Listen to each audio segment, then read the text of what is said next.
Pompey Sound, your hourly update from Fratton Park, sponsored by Piglet's Pantry, the home of award-winning and handmade food on the South Coast. Pompey have decided to extend the assessment period of former West Brom defender Nathan Ferguson. The 25-year-old joined Pompey in Slovakia to train with the squad, and is being kept on by Messino in order to participate in at least one of the friendly matches that Pompey have lined up. John Messino has said that it is important to see Ferguson in a match setting in order to learn enough about him to make a good judgment.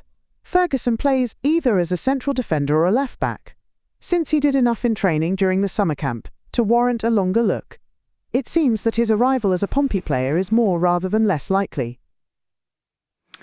We've dug up some bits about his background, his profile, Nathan Kirkpatrick Ferguson.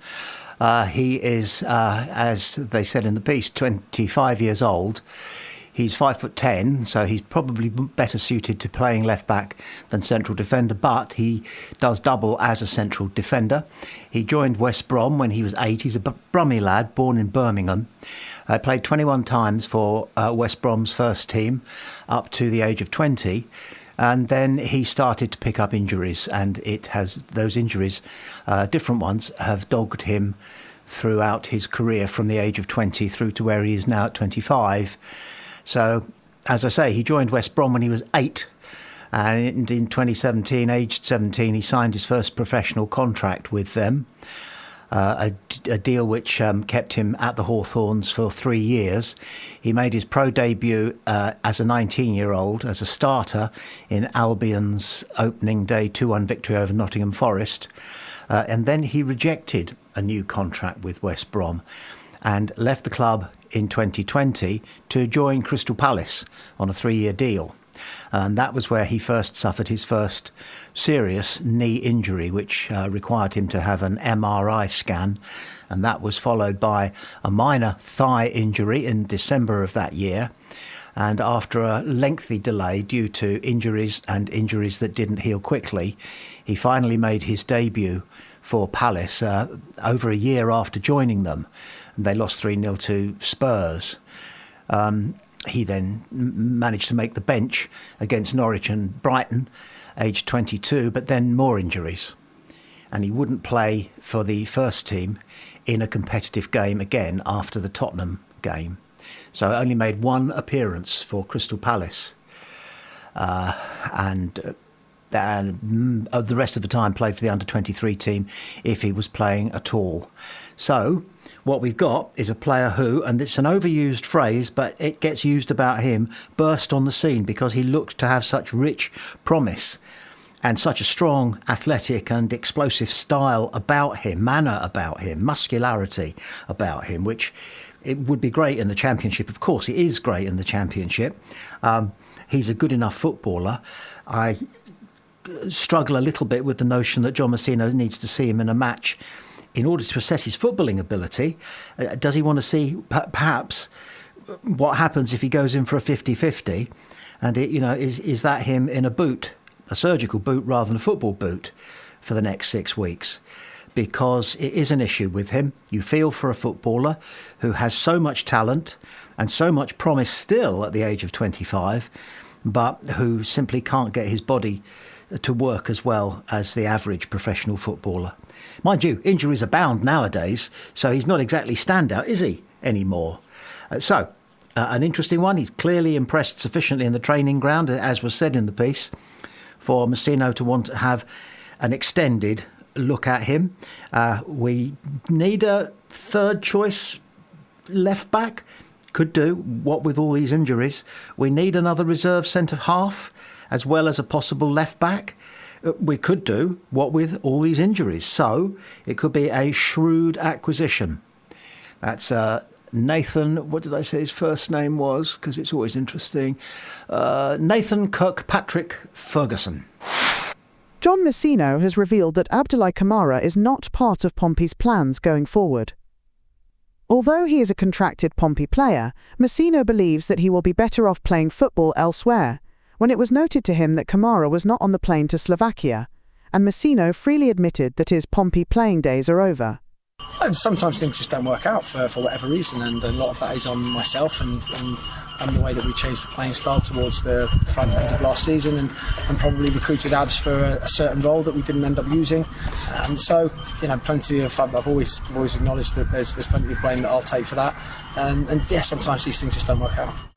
Yeah, so Pompey didn't make a splash about it, but when it was noticed, presumably by journalists, that KAMARA was not at the training camp in Slovakia, and that was put to John Messino, he didn't mince his words. He made it absolutely clear that, and I think it was quite an insightful comment he made just there, that KAMARA was bought for a role that never emerged, never materialised. Pompey didn't end up with a need or a preference for a player who they thought could do what he, or perhaps obviously could do, but they didn't have a need for a player who could do that. So John Messino has said it wasn't KAMARA's fault. If anybody was to blame, it was me. Of course, he could have said whoever actually identified him in the first place, whoever may have persuaded him that it was worth bringing him here. He didn't throw anybody under the bus, just himself. He'll take full blame for it. So we didn't see very much of him. On a personal note, I thought there was a great deal of promise there in what we did see. He was very cool on the ball. He was very good at winning the ball. He looked like, if I may say this, a continental player. He looked like a continental player, but playing in the English Championship is as English football as it gets. And if there is a gulf in football on this European continent of ours, it is a gulf between the European way of playing the game in many of the European countries, not necessarily the Germanys and the Scandinavians, the Northern Europeans, but certainly the Southern Europeans, a way of playing the game that is slightly different. I was going to say slightly different from the Championship, very, very different from the Championship. So it looks as though Pompey had in mind the possibility of playing the game a certain way with KAMARA on the pitch. And the opportunity to do that simply never arose for a whole bunch of reasons, which, as Messino said, were outside KAMARA's control, and a decision has been made. It is apparently perfectly amicable, so he is looking to go elsewhere. I suppose if he can't find a new club, they've put the word out that he is available on loan, and a very useful loan player he would be at a club which plays that kind of football. John Messino is talking about how Pompey are able to exploit, perhaps better than most clubs, the availability of excellent players at low transfer fees from abroad, beginning with a reminder of what good business they believe they've done with Adrian Segacic. He says this: to bring the top scorer in from any other league in the world, I don't think that really happens in the Championship. There's a real market there for us. We thought with some of the boys we brought over, we took Tom and Jacob for lower fees if you compare them to Hayden. They represent the kind of value you don't pick up in this country. Even if you look at Cass, he's someone who came in and made a huge impact for that sort of time. He was worth every penny, Hayden. We've seen the money we've spent on him, but we've also seen the impact he's made. I just don't see the same value as we're getting from that in the UK. You only have to look at the players we have in the building who stepped up from League One. There's definitely talent there. The English market tends to be more expensive for whatever reason, it's just a fact they are. So it can be tempting to look at foreign markets when you get to the level of signing players who aren't free transfers, and taking players on permanence. But certainly players from there means the players have the experience of playing in the English game and come with less of an adjustment period. We'll be active there, we'll be active in League One and League Two. We'll also be active in the loan market in the Championship, and loan market in the Premier League, 21s market, Europe, Asia, Australia, Americas and Africa. We're at it and we're looking all over the world. They are indeed at it, aren't they? A couple of questions. One wonders why nobody else is at it. Nobody else seems to be at it. Oh, clubs for sure are bringing in players from all four corners of the world, but we seem to have cornered the Australian corner. John Messino had a pretty good remark, which wasn't included in that set of quotations. He said, I think we may have run out of our air miles there. So they're probably not looking to bring in anybody else from Australia. Would that make things top-heavy, Socceroo-wise? If they're good enough, it doesn't matter. Surely. It doesn't matter. Why there is this disparity in the valuation of players in terms of their transfer tag and the salaries that they can demand, why there is that disparity between Australia and England and indeed, other countries abroad, such as the African countries, some of the European countries, the United States of America, which is increasingly producing some very good young footballers, and they can be picked up for a bargain price compared to if you had a player of the same calibre who was coming to you from, just to draw down a place at random, Leicester, say. A player that, if we wanted to buy a player from Leicester, I think they'd add an extra naught to what a player of that calibre would cost if they were coming over here from Malaysia or Korea, Vietnam, countries that are producing premier class players. But they're not priced, they're not costed. They don't charge the same eye-watering salary as one presumes, because the salary probably reflects the transfer tag, as English homegrown players. Why? One might need to look no further than plain old-fashioned English pride and snobbery. There's a lot of people who still think that we have a right to the World Cup. We only have to turn up because we're England and we invented the game. Although I read the other day that they were playing something perilously close to football, or soccer, as some people call it, in China, before the birth of Christ. So maybe we ought to relinquish this idea that we have some God-given and see the rest of the world for what it is, absolutely shoulder to shoulder with us. And that, until we do, then there are rich pickings to be had abroad. And Pompey know it and are getting very, very, very good at exploiting it. There are 28 days to go to the start of the new season for Championship clubs. Pompey vs Oxford away is on Saturday the 9th of August. The summer transfer window will have a further 3 weeks to run. It winds up at 7 p.m. on September the 1st. Pompey will have played 4 games before the window closes, and the club have once again indicated that they will probably delay their main transfer activity until late in the window, which is when the bigger clubs finalise their decisions over who to retain and who to make available either as transfer items or loans.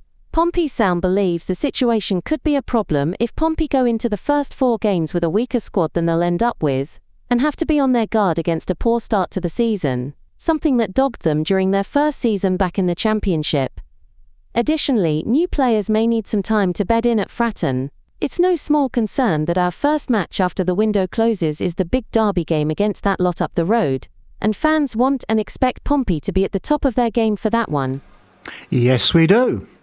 And it took Steve Bone to remind us at Pompey Sound in his most recent piece for us, which is available as a podcast, and very popular it is too, quite rightly, that the new season is 4 weeks away. And we all had to stop and go, oh, you know what, it is. Why? There's good reason for it. Our attention is very much focused on the transfer situation, or lack of it, the lack of transfer activity.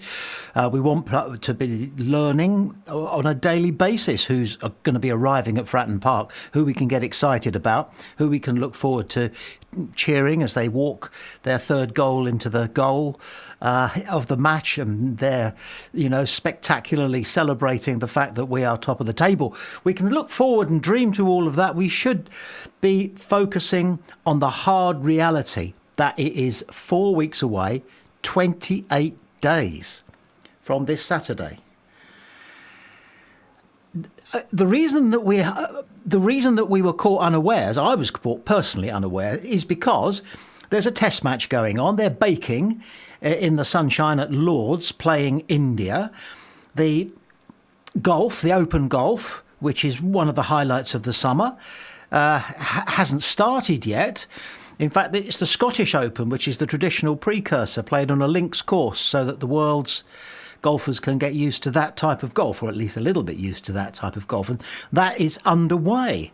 And Wimbledon, they haven't even had the final yet. At the time of speaking, it's semi-finals day. Come tomorrow, it will be Saturday. It'll be women's final day, and then it's men's finals day. And we're in our third heat wave. It's a proper heat wave out there at the moment, and it just does not feel as though the football season is just around the corner. Didn't used to start until the second week in September, when the leaves were starting to fall and it was getting a little bit chilly. You needed a hat. Well, if the weather holds, first day of the season up at Oxford, we'll all be wearing what the Americans call their wife-beater vests. that's the vest, the type of vest that Freddie Mercury wore for Live Aid at Wembley Stadium. That's what the Americans call those vests. Singlets, I think we call them. But you know what I mean. It could be boiling hot. And we, in all probability, won't have a finalised squad for the Oxford game. Let's just very quickly remind ourselves what the schedule is. We play Oxford on the 9th of August, and then on the 16th of August, we have a look here. We've got Norwich at home, which again will be another tough test. Oxford, we would fancy ourselves to get something at Oxford. That's how we always put it. And against Norwich, we know we've got a game. Then we go to West Brom. Again, we've got a game. Quite a few of us thought this is an easier start to the season than we had last season, but this is still tough stuff. West Bromwich Albion will not roll over and die, for sure. Then we have Preston at home. Again, a game that many fans will assume we're going to get something from that, but it's going to be hard work. And then there is an international break because we need to muscle up, England, because we are taking on the might of Andorra. And so the whole football programme has to come to a halt. And we don't get any football unless you count England versus Andorra. Andorra, a principality. It is smaller and less populated than Gosport. And so that happens, we're not going to get any football. We will, however, have a finalised squad by then, because the transfer window closes on the 1st of September. And that game, I think, is on the 6th of September. So we will have a finalised squad, and Massino and his folks will have time to work with any late new additions, because we want, as we said in the piece, we want Pompey to be 101% at the top of their game when they pitch up, having travelled the 35 to 40 minutes, if that, up the road. So there we are. That's set out the stall. I hope that hasn't brought grey skies into your world, thinking about the coming season. But football is a winter game. It's just that it starts in the middle of summer.